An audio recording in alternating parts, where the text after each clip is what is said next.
Hello friends, welcome back to my YouTube channel मैक तक। तो जैसा आप लोग सब जान रहे हैं कि डीवीसी का एग्ज़ाम जो है फाइनली ओवर हो चुका है।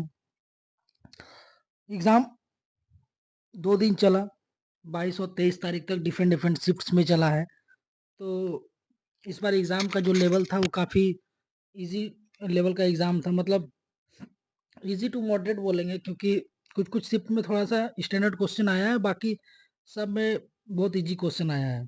तो उसके रिगार्डिंग अगर देखा जाए तो सब स्टूडेंट्स का, मैक्सिमम स्टूडेंट का 90 प्लस ही अटेम्प्ट है। बाकी अटेम्प्ट से अभी उतना आइडिया नहीं लगता है जब तक फाइनल आंसर की नहीं आए। रिगार्डिंग स्टूडेंट्स का रिव्यूज के हिसाब से, कि मतलब जिस हिसाब से वो लोग आंसर किया है कि सर इतना इतना किए हैं, इसमें से इतना रॉन्ग हो सकता है, उसके हिसाब से एक एक्सपेक्टेड कटअप जो है सब ब्रांच का हम लोग थोड़ा देर डिस्कस करेंगे। उसके पहले बात करते हैं इसका आंसर की इसका डेफिनेटली आएगा। 7 दिन जैसे एडमिट कार्ड में लिखा हुआ है, बाकी हो सकता है एक दिन ऊपर नीचे या फिर भी उससे पहले भी आ सकता है, या फिर 1-2 दिन टाइम और ले सकता है, लेकिन आंसर की आएगा। ये तो हो गया आंसर की बात। बाकी अपना रिजल्ट रिजल्ट भी विद इन, जैसे कि पिछले वैकेंसी में हम लोग का आया था रिजल्ट लगभग 40 दिन बाद। 10-11 मई को हम लोग का एग्जाम हुआ था, 21 तारीख को रिजल्ट आ गया था। उसके हिसाब से अगर इसमें भी देखा जाए तो 1 से 1.5 महीना के अंदर डीवी का आपको रिजल्ट देखने को मिलेगा। उसके बाद फाइनल डीवी होने के बाद अनदर 1 महीना लगेगा, जो कि फाइनल रिजल्ट के लिए है। तो मान के चलिए 2 से 3 महीना के अंदर ये कंप्लीट होने का चांसेस है। तो आइए थोड़ा हम लोग देखते हैं डिफरेंट डिफरेंट ब्रांच के एक्सपेक्टेड कटअप क्या है इस बार आफ्टर सीबीटी एग्जाम। सबसे पहले हम लोग लास्ट ईयर का कटअप देखते हैं। लास्ट ईयर का कटअप अगर हम लोग देखेंगे तो मैकेनिकल के लिए 76.5 था, यूआर के लिए, ओबीसी के लिए 67 था, एससी के लिए 60.5 और एसटी के लिए 47। और देख सकते हैं कटअप आप लोग की ज़्यादा हाई कटअप नहीं है, क्योंकि पिछले बार भी क्वेश्चन इजी आया था। सिवाय मैकेनिकल का थोड़ा सा एक ही पोर्शन से ज़्यादा आ गया था, इसलिए थोड़ा सा बीच बीच में आप लोग देख रहे हैं कटअप कम है। उसका यही रीज़न है मैकेनिकल में कटअप कम होने का थोड़ा सा, कि उसका जो क्वेश्चन पैटर्न था एक ही टॉपिक से ज़्यादा क्वेश्चन था। बाकी इलेक्ट्रिकल का देखिए 78.75, 75.75, यहाँ 73 एससी का है, एसटी का 64 है, और ईडब्ल्यूएस का 75। मतलब कहीं ना कहीं एक हाई रेंज में ही कटअप इसको हम बोलेंगे। प्रीवियस ईयर भी 10 वैकेंसी था, इस साल वैकेंसी इंक्रीज हुआ है, 20 हुआ है, लेकिन जो क्वेश्चन का लेवल था सेम। प्रीवियस ईयर में भी क्वेश्चन लेवल ऐसे ही था, basic basic question, one liner question, non tech भी ऐसे ही इजी था। तो कटअप तो ये रहने वाला है, इस साल भी इसी रेंज पे कटअप रहेगा। ऐसा नहीं कि इससे ज़्यादा जाएगा, या फिर ये डीवी के लिए इससे ज़्यादा नहीं जाएगा और इससे कम भी नहीं जाएगा, इसी रेंज में कटअप रहेगा। बाकी सीएनआई और सिविल भी देख सकते हैं 75, और इसी के लिए 61.25, एससी के लिए 59, और बाकी एससी एसटी ईडब्ल्यूएस में वैकेंसी नहीं था।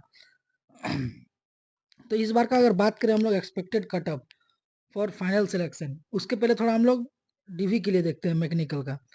डीवी के लिए अगर हम लोग देखेंगे तो वैकेंसी अगर मैकेनिकल का देखा जाए तो 16 वैकेंसी है, जिसमें 9 यूआर का सीट है, 4 ओबीसी का है, 2 एससी का, एसटी का कोई सीट नहीं है, और ईडब्ल्यूएस का एक सीट है। तो उसके हिसाब से अगर हम लोग यूआर का अगर देखा जाए तो डीवी के लिए तो 75 to 80 अगर ला रहे हैं आप, तो आपका डीवी में 100% सिलेक्शन होगा for your branch, your category. OBC के लिए 70 to 74, 75 तक ये भी जाएगा फॉर डीवी के। ये जो कट ऑफ डिस्कस हो रहा है डीवी के लिए। एससी का 65 to 70 के रेंज में रहेगा, एसटी का कोई वैकेंसी नहीं है तो इसका आएगा नहीं। बाकी ईडब्ल्यूएस 65 to 70 इसमें भी रहेगा। रिगार्डिंग इसी के अंदर देखिए जितना डीवी के लिए कट ऑफ है उससे 5 to 7 मार्क्स, मैक्सिमम 10 मार्क्स आप रखें। 10 तो नहीं जाएगा, 5 to 7 मार्क्स ऊपर रहेगा फाइनल सिलेक्शन। जैसे फाइनल सिलेक्शन मैकेनिकल के लिए देखेंगे तो यूआर के लिए 80 to 85 तक अगर आपका आ रहा है तो आपका फाइनल सिलेक्शन होना है। इतना आपको कंफर्म, मतलब कंफर्म नहीं, एक तरह का आप देख सकते हैं इस रेंज से। अब इससे क्या ज़्यादा कटअप जाएगा, इससे ज़्यादा कटअप अगर एक आध लड़का का 90 प्लस आता भी है तो कटअप पे उतना असर नहीं पड़ता है। 80 to 85 का रेंज में आपको यूआर का कटअप देखने को मिलेगा। ओबीसी का अगर आप बोले तो 75 to 80 वो, एससी का 65 to 70, एसटी 60 to 65, ये एक्सपेक्टेड कटअप है। इसमें आप 1-2 नंबर ऊपर नीचे हो सकता है, ऐसा कुछ कंफर्म नहीं है कि यही रहेगा, लेकिन इस रेंज पे रहेगा। हो सके 1-2 नंबर नीचे भी रह सकता है, 1-2 नंबर ऊपर भी जा सकता है। उसके रिगार्डिंग अगर इलेक्ट्रिकल का देखें तो इलेक्ट्रिकल का 20 सीट्स है फॉर डीवी, फाइनल 20 सीट्स है टोटल सीट्स। तो पिछले बार क्या था, इलेक्ट्रिकल का 10 सीट था, इस बार 10 और इंक्रीज, मतलब 20 टोटल सीट्स है। 20 में से अब देखा जाए तो 9 यूआर का है, 5 ओबीसी का है, 3 एससी का है, 1 एसटी और 2 ईडब्ल्यूएस का सीट्स है। तो अगर उसमें देखा जाए तो डीवी के लिए अब 77 टू 85 के बीच अगर ला रहे हैं तो आपका इलेक्ट्रिकल से डीवी के लिए हो जाएगा। उसमें आप +5 अगर आप ऐड कर रहे हैं तो उसमें ऑलमोस्ट आपका मतलब इस बार पेपर इलेक्ट्रिकल का बहुत इजी था, इसीलिए बोल रहे +5 और रखना है ताकि आपको फाइनल सिलेक्शन हो। ओबीसी 70 टू 76 के बीच में अगर आ रहा है तो आपका डीवी में हो जाएगा। एससी में 63 टू 69 है, और एसटी में 65 टू 68, ईडब्ल्यू 70 टू 75 अगर आ रहा है तो आपका डीबी में सिलेक्शन होना है। बाकी उसमें आप +5 जो भी कट ऑफ्स है +5 आप रखिए, उसमें भी 1-2 नंबर आगे पीछे रहता है, माइनस भी होगा, ऐसा नहीं है कि ये फिक्स है। हो सके 77 टू 85 के बीच में फाइनल कट ऑफ ही रहे। तो ये ±5 आप लोग पकड़ के चलिए कि उससे मतलब इस रेंज पे कट ऑफ रहने वाला है, क्योंकि क्वेश्चन अगर इस बार आप देखा जाए तो रियली में क्वेश्चन इजी आया है, मतलब इतना इजी आया है कि ऑलमोस्ट इलेक्ट्रिकल का तो सब लड़का लग रहा है 95 टू 100 के बीच में ही अटेम्प्ट किया है, जैसा रिव्यू मिला है।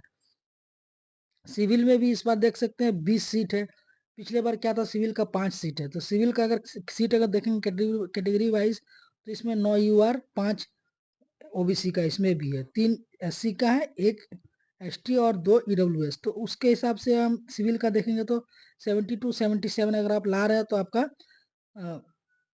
डीवी में आपका हो जाएगा। 68 टू 71 ओबीसी के लिए, एससी के लिए 63 टू 68, एसटी के लिए 60 टू 65, ईडब्ल्यूएस 82, 68 टू 73। तो जनरली हम लोग थोड़ा सा इसको डीवी के लिए कम रखे हैं, डीवी में आपका 1:3 सिलेक्शन होना है, इसीलिए थोड़ा सा कट ऑफ इसमें कम ही जाएगा। बाकी आपको फाइनल सिलेक्शन के लिए 5 टू 7 मार्क्स 10 मार्क्स इसमें और ऐड करना है, क्योंकि सिविल ब्रांच का पिछले बार कट ऑफ आप देख सकते हैं थोड़ा सा हाई, लगभग 70 के रेंज में था, लेकिन उसमें क्या था कि 5 वैकेंसी था, इस बार 20 वैकेंसी है। एग्जाम भी इजी लेवल का ही आया, ज़्यादा क्वेश्चन हार्ड नहीं था, 85-90 सब अटेम्प्ट करके आए हैं। बाकी थोड़ा आंसर की आने दीजिए, आंसर के आने के बाद आप लोग से रिव्यू लेंगे किसका कितना मार्क्स आ रहा है। तो और थोड़ा सा डिटेल में इसको मतलब डिटेल में हम लोग इसको इस पे बात कर सकते हैं कि जेन्युइन मार्क्स के हिसाब से कि आपका क्या रेंज आ रहा है। अगर ग्रुप में अगर 1500 मेंबर से 1500 में अगर 500 700 800 मेंबर भी अगर जेन्युइन रिव्यू देंगे कि इतना मेरा आंसर आया, तो एक डेफिनेटली एक जनरल आइडिया लग जाएगा, क्योंकि एग्जाम का जो लेवल था वो इजी था, मैक्सिमम लड़का इसी रेंज पे अटेम्प्ट करके आया है। बाकी ये था आपका थोड़ा सा डिटेल कटअप के बारे में, और कटअप जनरली इसी रेंज पे रहेगा, आप लोग 5-7 मार्क्स को लेके चलना है, ऐसा नहीं कि इसको फिक्स मान लेना है कि सर बोल दिए वीडियो बनाए तो ये फिक्स कटअप है, फिक्स कटअप नहीं है, लेकिन एक तरह का आपका रिव्यूज का हिसाब से ये कटअप है। बाकी आप लोग थोड़ा सा और थोड़ा कुछ दिन वेट कीजिए आंसर की आने के लिए। आप लोग चैनल पे बने रहिएगा, सब्सक्राइब कर लीजिएगा आगे का इन्फॉर्मेशन, आगे का वीडियोस के लिए। रिजल्ट भी बहुत जल्दी इसका देखने मिलेगा, इसीलिए ज़्यादा हड़बड़ाना नहीं है अभी। अटेम्प्ट तो सबका बहुत ज़्यादा हाई है, बाकी आंसर की आने के बाद ही जेन्युइन चीज़ पता चलता है कि कितना सिली मिस्टेक्स हुआ है, कितना ओवर कॉन्फिडेंस में भी बहुत कोई आंसर करता है तो उसमें भी गलत होने का चांसेस होता है। तो इसलिए फाइनल आपको आंसर की आने दीजिए, और ज़्यादा दिन टाइम नहीं है, 5 दिन 6 दिन के अंदर हो सके एडमिट का ये आंसर की आ जाएगा। उसके बाद हम लोग एक डिटेल से अच्छा से उसको एनालिसिस करेंगे, विथ पोल्स भी हम डाल देंगे कि कितना कितना मार्क्स आया है क्या नहीं। तो उसके हिसाब से आप लोग को डेफिनेटली एक आइडिया मिल जाएगा कि क्या रहने वाला है।